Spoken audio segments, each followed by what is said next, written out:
259. Solat berimamkan orang yang buta. Imamnya buta.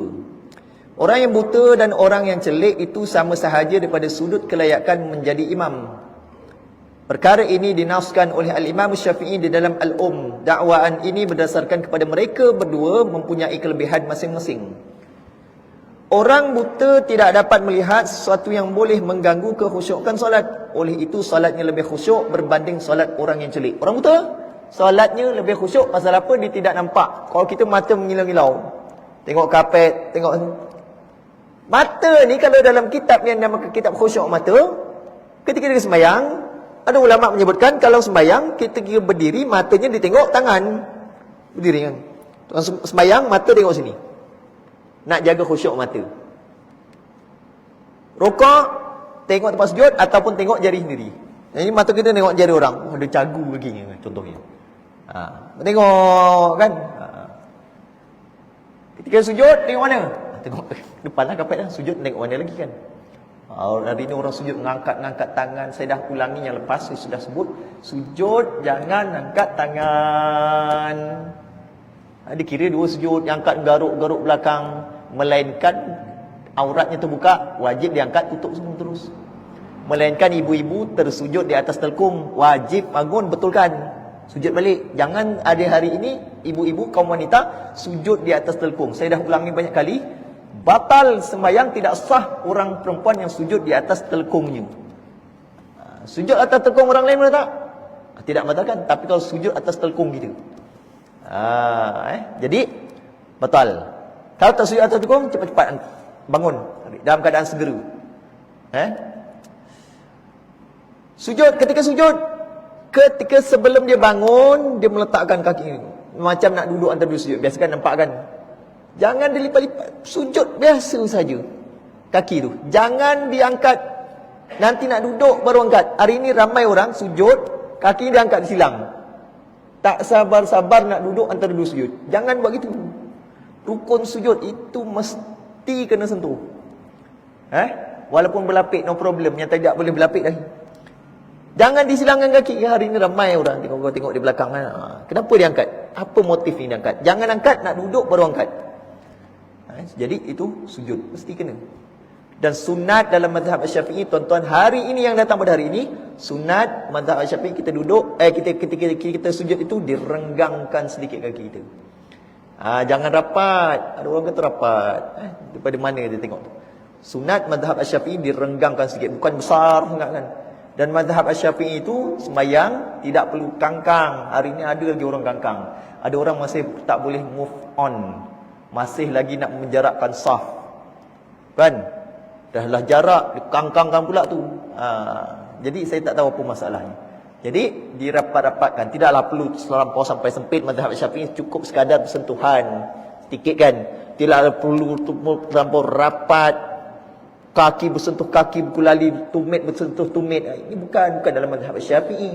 Kalaulah Imam Syafi'i memahami hadis itu dengan kata tumit, buku lali mesti bersentuh buku lali, maka Imam Syafi'i tidak meletakkan syarat satu jengkal. Satu jengkal yang normal. Jadi tidak perlu terlampau besar buka kaki. Kita mazhab Syafi'i kan teratur rumi sembahyang kan. Jadi buku lali tidak wajib bersentuh dengan orang sebelah. Orang kata nak rapat, takut setan masuk. Bukan begitu. Kalau kangkang gini kan, setan tak masuk ni. Setan masuk masuk bawah kain dia pula. Jadi berimamkan orang buta. Orang buta ni khusyuk sembahyang. Maka pendapat yang pertama mengatakan orang buta itu tidak dapat melihat, bahkan dia solatnya lebih khusyuk. Orang celik pula dapat melihat kekotoran. Itu kelebihan orang celik. Maka dengan itu ia lebih mampu menghindarkan diri daripada kekotoran itu berbanding orang buta. Jadi pendapat yang menyokong orang buta lebih afdal. Kerana apa? Kerana orang buta lebih khusyuk. Dia tidak lihat, tak tengok-tengok sana. Waktu tahiyat macam mana? Nabi SAW tidak melebihkan pandangannya lebih daripada pandangan jari ketika tahiyat. Jadi waktu tahiyat, tuan-tuan tengok tangan tuan-tuan, tengok jari. Jangan tengok jari orang. Tengok jari kita tu. Waktu tahiyat tu kan, at-tahiyat asyhadu an la ilaha illallah. diangkat sedikit. Sebelum ni saya dah sebutkan umpama nombor 35. Tidak perlu terlampau angkat. Ada orang angkat tinggi. Yang lepas ada satu tempat kan yang saya katakan kau sembahyang, dia buat gini, sembahyang. Asyhadu an la ilaha illallah. Angkat gini. Tak tahu ajaran mana. Sah tak sah? Sah juga. Tapi gini. Macam nak gaduh pun ada kan. Jadi ditundukkan sikit. Jari itu dibongkokkan sedikit, dibengkok turun ke bawah. Ni macam ni. Gini ataupun gini. Sepakatlah hari ni jangan orang angkat tinggi lagi kan. Ini adab dalam mengangkat jari. Al-Imam Al-Azra'i pula berkata, ini pun sekiranya orang buta itu bukan orang yang pengotor. Sekiranya ia seorang yang pengotor, seperti memakai pakaian yang tidak bersih dan sebagainya, maka orang yang celik sudah tentu lebih aula, lebih utama daripadanya menjadi imam.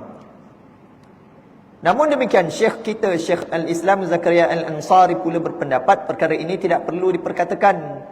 Bahkan memperkatakan di sini boleh membawa kepada kesamaran matlamat kerana perkara kebersihan ada disebutkan dalam masalah kesucian tubuh, badan dan pakaian. Perkara itu tidak dikhususkan kepada orang yang buta saja, bahkan sekiranya orang yang celik pengotor, maka orang yang buta tentu sekali lebih utama daripadanya. Ada yang berpendapat orang yang buta lebih utama memandangkan maksud pertama di atas. Dan ada pula yang berpendapat orang yang celik lebih utama memandangkan maksud kedua. Al-Imam Al-Mawardi berpendapat imam yang merdeka dan buta lebih afdal berbanding imam hamba yang celik. Dan orang pekak ataupun tuli hukumnya sama seperti orang buta, seperti mana yang dikatakan oleh Ibnu Yunus. Wallahu alam.